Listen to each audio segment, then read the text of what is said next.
Megan Burgess, I think it is. And then I have Ronald Mosley, Charles, I'm not sure, and Lowell, I think it's Gordon, and Kathleen McManus. Good afternoon. Good afternoon, Senator Hampton and Representative Cornfield and distinguished members of the Appropriation and Education Committees. My name is Megan Bourgeois, and I am a senior political science at the University of Southern Maine. I was born in Rumford, where I lived with my dad and my brother until I began college. When I applied to college, I saw being from Maine as a disadvantage. Coming from a rural town made me feel too small to succeed at an out-of-state university. Family responsibilities and the cost of out-of-state tuition made Maine seem like the only choice. In my nearly 4 years at USM, I have gained a great respect for the university due to the talent, energy, and commitment of our faculty. But what was truly unique about my experience at UMaine is that I gained a great respect and pride for being from Maine. Because I attend a public, accessible, and affordable university, I am surrounded by a more dedicated student body than any private university could offer. My classmates commute, they have jobs, careers, and families. Most of us do our homework not only after class, but also after work. Many of our students do homework after their kids have gone to bed. I have been inspired by the student body that a public higher education invites. The dignity which higher education has the power to instill in Maine citizens cannot be replaced by any other institution. If you honor your students' commitment and work by supporting the governor's proposed appropriations to UMS, they will make the state their future. Thank you. Thank you. Is there any questions? Oh. Good afternoon.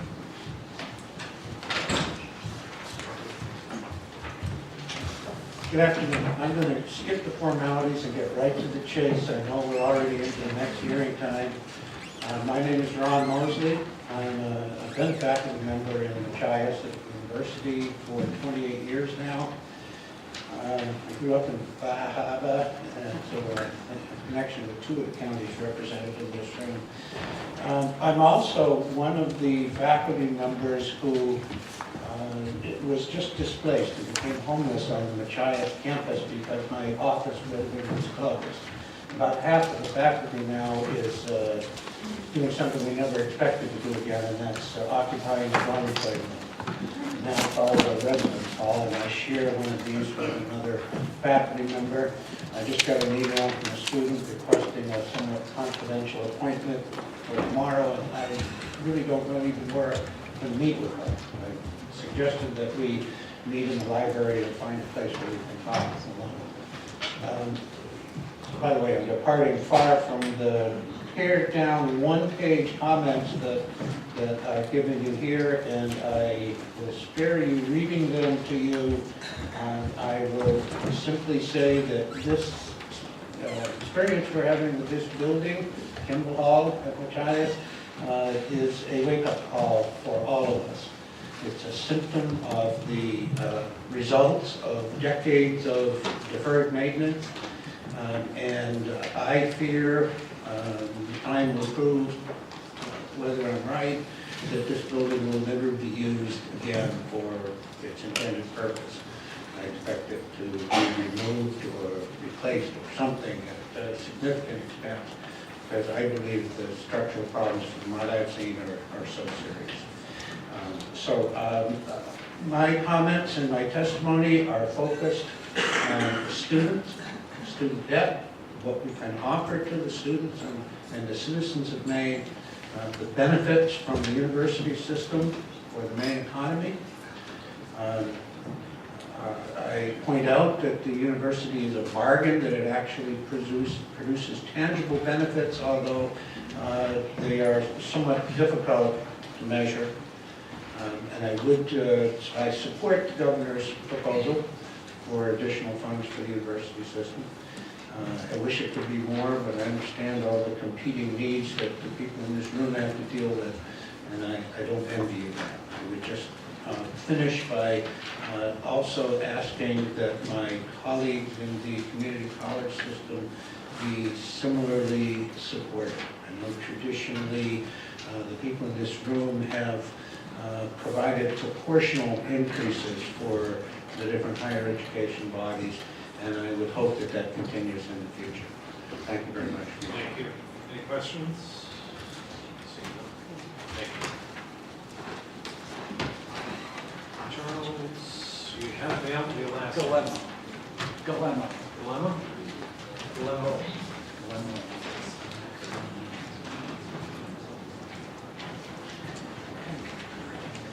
Good afternoon, Senator Hanford, Representatives Rotundo and Cornfield, and members of Appropriations and the Education Committee. My name is Charles Galemo. I'm president of the Community College Faculty Association, representing faculty at all 7 MCCS campuses, and I teach culinary arts at York County Community College. As we all know, the community colleges are at the forefront of job training and workforce development in the state of Maine. Our low cost and geographic diversity makes it possible for many Mainers to balance family and work and still be able to get the job training to better themselves, grow their income, and in turn grow state revenues. Money appropriated to the community colleges is not an expense but an investment. In my program, I have many non-traditional students passing through the kitchen. Some are there to find a new career, others to get an important credential necessary to advance their chosen career. I also see many young people coming out of high school with a desire to start a new career. These students learn not just the skills necessary to manage a kitchen, but the important attributes of professionalism and a solid work ethic. In the end, the community colleges serve a diverse population, and we serve them well. In culinary arts, I have seen a growing demand for my graduates and am getting more calls than ever from employers looking for skilled workers. At a recent culinary advisory board meeting, the program was flattered by a banquet employer who remarked that they would hire a YCCC culinary graduate over a Johnson & Wales graduate any day, which I liked. And it is not just my culinary program, but programs across the community college system in which our graduates are not just desired, but preferred. It is the faculty that are the key ingredient to providing this high quality of training. Yet it is the faculty who are most at risk by the current proposed flat appropriation. The ability of faculty to continue to provide this training necessary to the economic growth of the state is being limited. It is being limited by years of flat funding. This lack of growth in appropriation is starting to have a significant impact on the system's ability to provide workforce development. Last year, 7 faculty were the subject of layoffs, some in high-demand programs such as nursing, computer technology, and business administration. When revenues cannot meet expenses, faculty and programs are the first on the chopping block. While the MCCS administration has not told us of their plans, should we experience flat funding in this biennium, we are bracing ourselves for another round of layoffs and program closures should the status quo be upheld. The faculty of the community colleges has brought the system in the state breathing room. In the darkest days of the state budget crisis, the union stepped up to the challenge by voting twice to not take raises for a total of 3 consecutive years. We did this because we are committed to the mission of the system and, more importantly, the students that depend on our programs to improve their lives. We ask that these committees treat the community colleges as the governor has treated the university system and increase the investment in our community colleges. We ask that the programs and services so many Mainers depend on, both workers and employers, be preserved. Thank you. Thank you, Mr. McCollum. Thank you very much for being here. There is a question, excuse me, and there are actually 2 Yes. questions, it looks like. Senator Valentino and then Representative Kuliak. Thank you very much. I just wanted to make a quick comment. My brother-in-law graduated from Johnson & Wales. And, but I've had a lot of your food too over at the college, and I will say you do a wonderful job. Especially the pastries and everything else when we have functions over there, and your culinary actually is always stepped up and you put on a wonderful piece for us. So Thank you. enjoyed it very much. Representative Leon, could you have a question? Thank you, Madam Chair. How many students are in the program? Right now, any given semester, I have 70 students. We're working to grow it. My physical capacity is at 110. I'm expecting to hit that in about 2, maybe 3 years. We're recruiting. Actually, Friday, I'll be at Millville High School talking to their culinary students. Great. And I'm super bummed that Senator Langley's not here because he would definitely Yeah. appreciate it. We've had some conversations. He's a culinary arts professor, for those of you that don't know. Thank you very much. Is it Lowell Gardner? I'm having trouble with the handwriting. Yes, it is. Thank you. Mr. Gardner, welcome. Good afternoon. Good afternoon, Representative Rotundo, Representative Cornfield, and esteemed members of the Appropriations and Education and Cultural Affairs Committee. Hello, my name is Lowell Gardner. Thank you for this opportunity. I represent the Diesel Truck and Heavy Equipment Program at Eastern Maine Community College. Our program, located in Bangor, was founded in 1966. In the mid-'80s, the program was moved to its current location of Penobscot Hall. This move quadrupled the program size. It is now 30 years later in time for more expansion and improvements. We currently accept 20 first-year students from the 75 to 100 applicants we have each year. Upon completion, we have an over 80% placement rate of students working in this industry in the state of Maine. The average pay for one of our students starting their new career is $30,000 to $35,000 with benefits. This comes with an education cost of roughly $6,000. We currently cannot supply the need from industry for qualified technicians. It is very difficult for businesses to sell equipment they cannot service. Think of the economic impact of business not being able to supply the services needed to maintain current repair demands, let alone keep up with the ever-changing technology we are faced with in this industry. The same causes economic problems for the customers when these services are not available. We need your help to purchase the necessary equipment and resources to meet these demands. We are Maine people training other Maine people for jobs needed in the state of Maine. This provides a huge opportunity for our students. Our program has struggled to keep up with these demands. Our lack of space, staffing, and equipment puts our students, their employers, and our state at a disadvantage. We ask these committees to give the same level of increase to the community college budgets as being offered to the University of Maine systems so we can meet the needs of Maine workers and Maine employers. Thank you for your time. Thank you, Mr. Gardner. I'm reading here today, and there are some questions. Representative Pouliot and then Representative. Sure, two things. Do you participate, do you have students that are doing the Bridge Year program? Because I know Eastern Maine. We have what we call dual enrollment programs. Okay. Yeah, with Hancock County and with UTC. Oh, okay, great.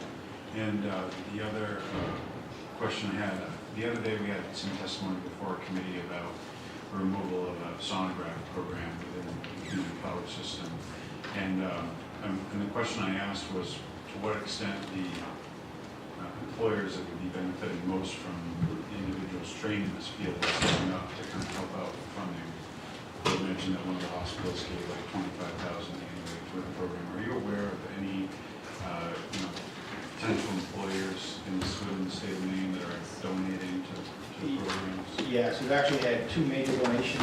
Hannaford has donated and Hart Transportation has donated to this program. And we're also in negotiations with Maine Motor Transport. It's looking to help with this program. Representative Grant? Thank you, Madam Chair. Thank you for your testimony. How many other heavy equipment, diesel truck and heavy equipment programs are there in the community college system? I know there's one with you, and where's the other one? There's one in northern Maine and one in Washington County. And that's it for the state of Maine? Yes. Northern Maine and Washington, New York. Yes. Representative Farnsworth? Thank you, Madam Chair. You talked about the percentage of people who get very good jobs when they graduate.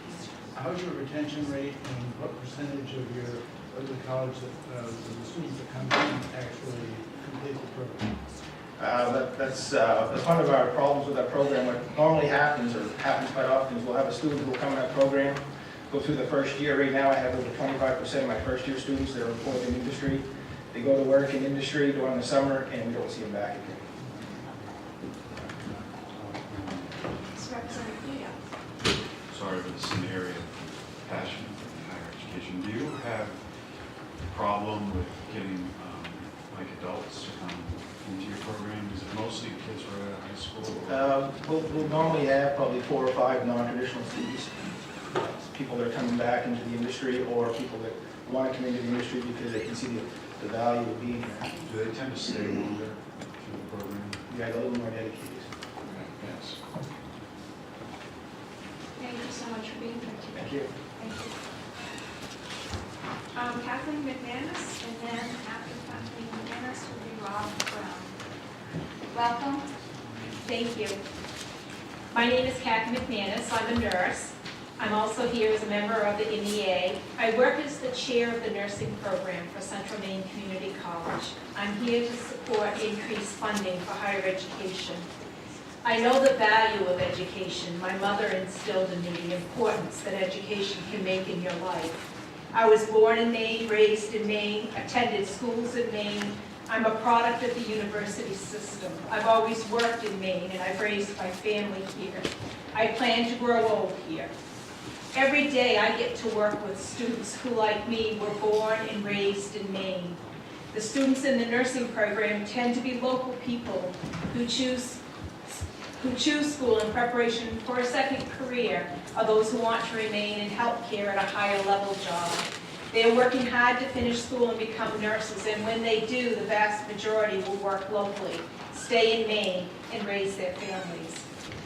Yesterday, as I was trying to figure out what to say, because this is important to me, to not only my program, but to our students on all of our campuses, I was walking around my house, and I noticed several minor things that needed to be fixed. And then I noticed some other more expensive items that need to be addressed if I want to stay in this house after I retire. But you see, I'm a Mainer, and I know how to tighten my belt, and I know how to make do until the money improves. My house is still standing, and it's structurally sound, but it could be better. In higher education, we've been making do for several years. It's now time to do more.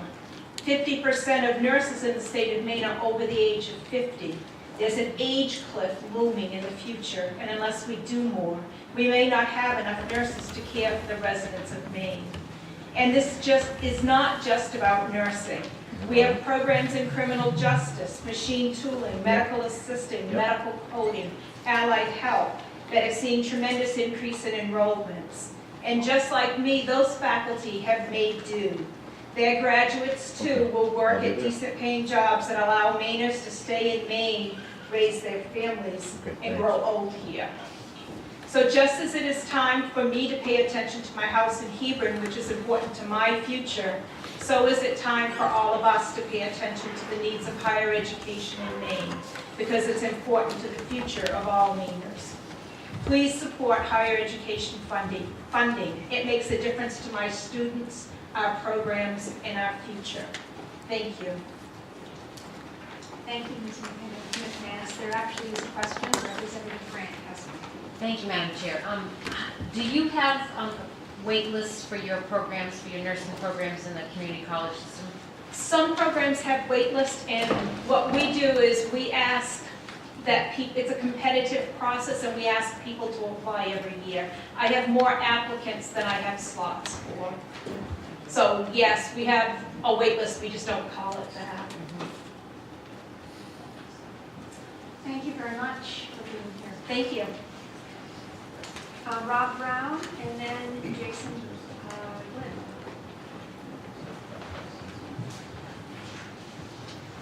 Good afternoon. Hi.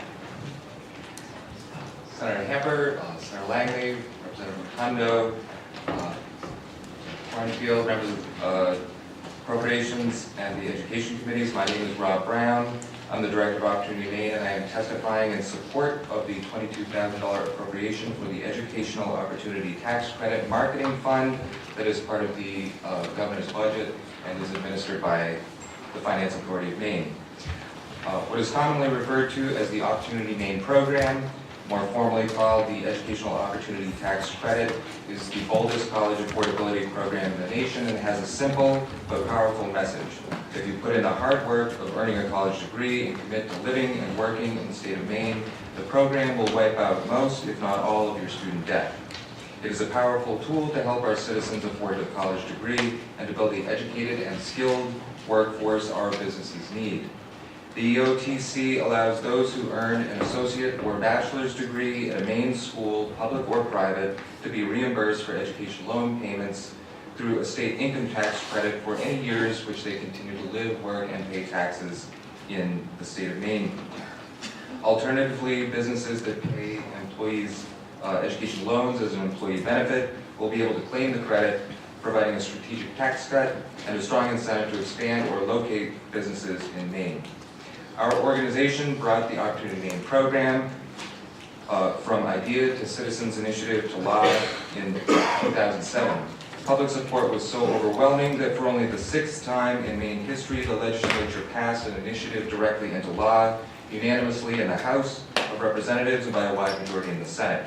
In 2011, the legislature passed and Governor LePage signed into law legislation that expanded the benefit available to those who earn degrees in science, technology, engineering, and math by making the credit refundable for those degree earners and a number of other enhancements to the benefit.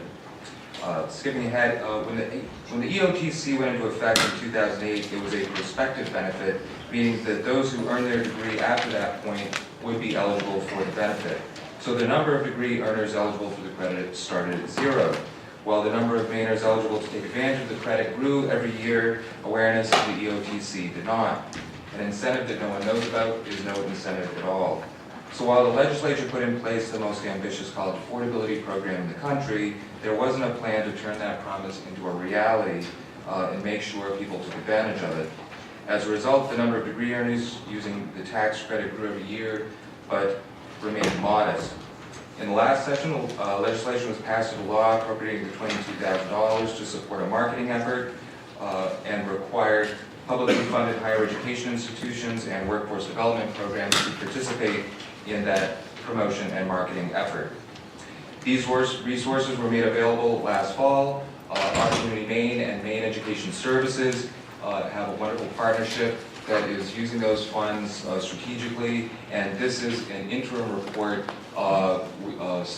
with my testimony as well as a brochure showing the work that's been done in just these few months. Just as a couple of highlights, there are public service announcements in the Portland market and the Bangor media markets on WLBZ and WCSH. Time Warner Cable has a 30-second PSA airing throughout the state. There's an additional 4-minute interview being aired throughout the state multiple times a week on Time Warner Cable. Over 144 people have contacted our new 1-800 number that Maine Education Services is managing with their customer service center in just the past couple months. A new website featuring the program has received over 15,000 hits in just the few months it has been done. So a little bit of resources has gone a long way. An additional appropriation would allow us to continue this work each year, focused around tax season and graduation season, and also to reach out to the business community as well. So I'd be happy to answer any questions that you have about the work so far or the work to come ahead. Thank you, Mr. Brown. There is a question for Representative Bouillon. A couple things. So I see how quite a following social media was, but I don't see anything in the PR side of things with the 22,000 for like sponsored ads on Facebook. Are you doing those? We're not doing those yet. As I said, we're just getting this going. Everything is really focused on really pushing the idea in tax season, but it is a good idea, and we'll certainly think about doing that. I was thinking like in terms of like the kids or people who went to school after 2008, they're probably on social media. A lot of them don't have cable, and I know it's expensive. I would just encourage you to look at like Netflix or Hulu, things like that are low-cost places that a lot of people my age don't feel like paying a cable bill, so we watch those. As you like. The other thing, grad students, can you speak a little bit about, what about if we were to utilize the same money that's in the program, but just expanding it, since people are more, the there's not money in the program per se, but, you know, in terms of an allocation, what we would expect to take in a reduction from income tax and expand out to grad students or students who went to school outside of Maine for more than, I think it's 30% your program covers for, right? 30 credit hours. Yes. So if you could speak a little bit about what it would take to expand to those two categories, that would be great. Sure, and thank you for the suggestion on the paid advertising on Facebook and other social media. We'll look at that. As a policy question, if the legislature wants to consider expansion of the program to cover graduate studies, I'd be happy to assist in taking a look at that. There are reasons why it was limited to associate and bachelor's degree attainment in the first instance. I think as these numbers make clear, we might want to make sure that those who are currently eligible are taking advantage of it before we spend too much time thinking about ways to expand it even further, but that certainly is up to you and your fellow legislators. As far as expanding it to out of state, I believe there is a building to do that. I do not know the particulars of it, but essentially anybody who earns an associate or bachelor's degree anywhere, if they move to Maine and are living and working here and paying taxes here, they would be essentially be able to take advantage of the program. I think there's wisdom in that. There certainly is cost, and so the wisdom and the cost need to be weighed. Representative Grant and then Senator Gates. Thanks, good to see you, Rob. My first bill, I'm so proud. Congratulations. You've done great work with this small appropriation, because Spain does take some for administering the program, and so you actually don't have 22,000, you have what? 20,000. 20,000. I've heard a lot from actually grandparents about this program, and they do read brochures, so I'm really excited to see those.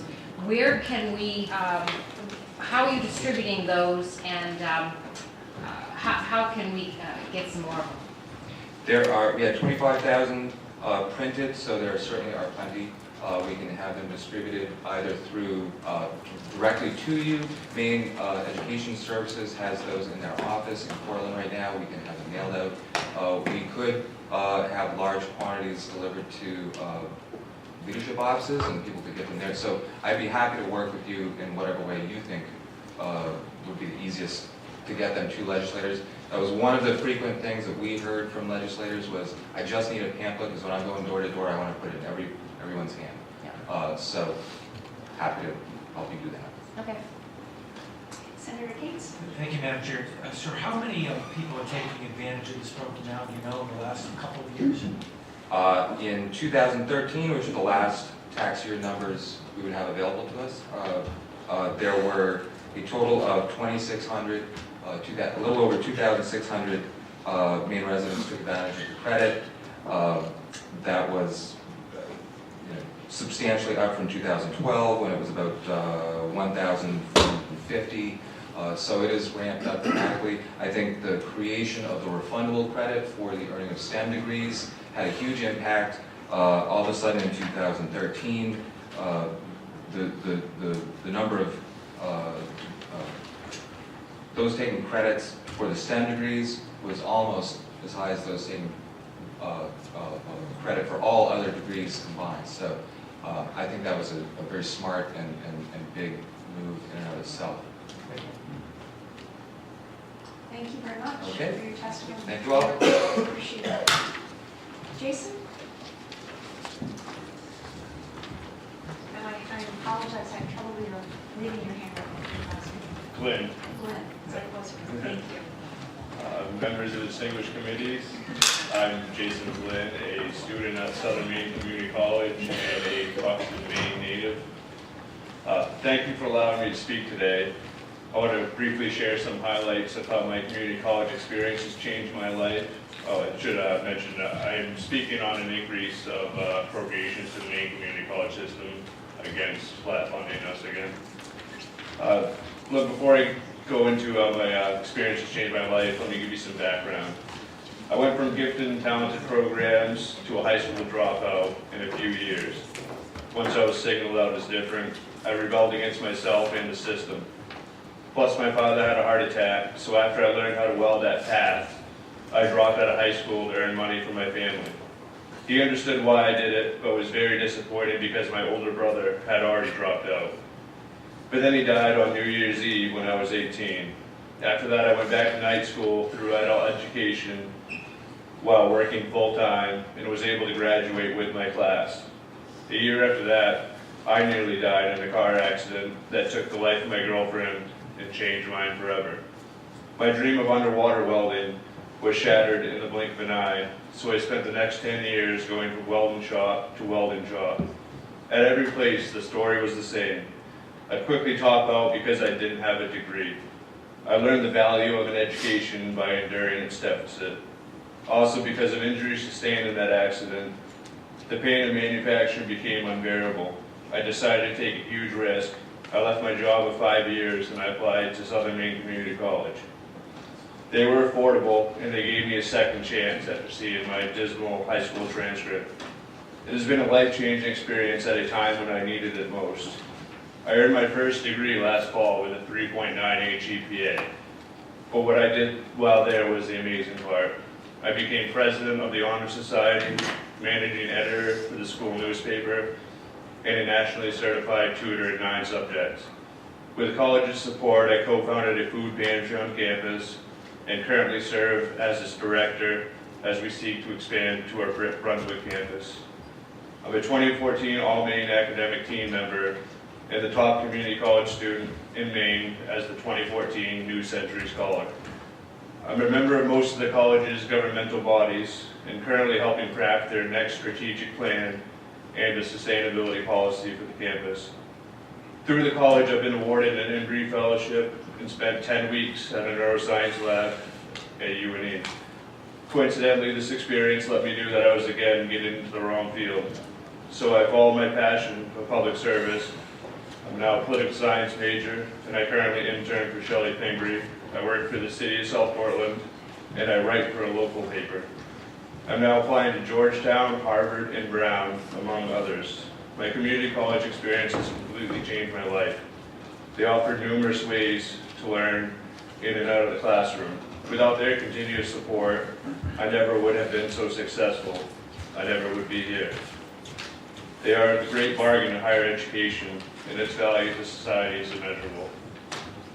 Thank you again. Thank you, Mr. Flynn. Yes, Representative Leah. Sorry about all the questions, I can't help myself. So we heard, it sounds like a tremendous story of perseverance, that you really kind of stuck with it and have been so successful, but we hear a lot about some of your peers who don't complete post-secondary education. What are you seeing, especially since you're there right now, as some of the barriers to why these students aren't? I would say preparedness from high school. A lot of students aren't really prepared coming to college from high school. As a non-traditional student, I'm more dedicated, more focused, more determined. But I don't see that in the incoming freshmen. Mr. Flynn, thank you for being here to share your story, and good luck to you. We know there are many more successes down the road for you. John Kaczynski and then Mary Ann Trowski.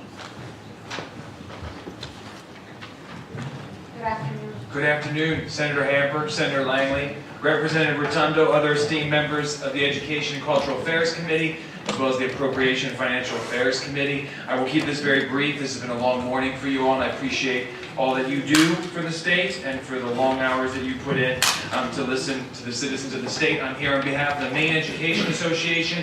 We represent faculty and other professionals in the University of Maine system, as well as the community college system. First and foremost, we're very, very appreciative of the increased state appropriation in the governor's budget proposal for the University of Maine system. We feel like the University of Maine obviously plays a critical role in our state, and the funding requests are desperately needed, and we hope legislators will support the University of Maine's funding requests. However, the MEA also strongly encourages legislators to include language in the budget to ensure that the additional state funding is spent where it is needed the most, in the classroom. For years, faculty and other members within the University of Maine system have been concerned about the growth of administration. I have included in my testimony a analysis of University of Maine expenses. We have called through the audits, the audited financial statements of the University of Maine, and what you will see is from 2003 to 2013, the amount of tuition has increased substantially. That students, that used to account for about 26% of the budget, over 10 years that has now gone to 36%, and students are paying about $121 million more in tuition to the University of Maine system. However, at the same time, the amount dedicated towards instruction has gone down as a percentage of the budget. It was $142 million over that 10-year period. It's increased to $179, but the actual percentage of the budget has decreased. What that says to us is that while students are paying more, actually a lot more, they're getting less instruction. Students pay for college for instruction, not for additional administrators. I know Senator Saviello has a bill, LD 42, and I just want to be clear, we're not talking about the various elements in the budget regarding University of Maine. We're really talking about the general budget line, the increase over the 1.7% and the 1.9% in the second year. And we would encourage you to try to dedicate some of those funds to make sure it gets to the classroom and to instruction. Lastly, I'll say the MEA is very concerned about the lack of funding for the community college system. I think what the student just said, Mr. Glynn, and what the faculty said before him will far outweigh anything that I can say today. I'll just say last week there was just a hearing in the Education Committee about critical programs at Kennebec Valley Community College in respiratory therapy and sonography. These are the only programs in the state. And I think Lowell and Charlie and Kathy came before you today to talk about the need that they have. These programs provide training and job skills to students to go out and get good paying jobs, and it's our lack of funding that's crippling them. I know you all care deeply about building an educated workforce for the state of Maine, and hope you'll find some resources to provide the community college system. Thank you, sir. Thank you, John. Any questions? Thanks again. Thank you so much. And Mary Ann, last up. Good afternoon, Senators Camper and Langley, Representatives Rotundo and Cornfield, and members of both committees. My name is Mary Ann Turowski,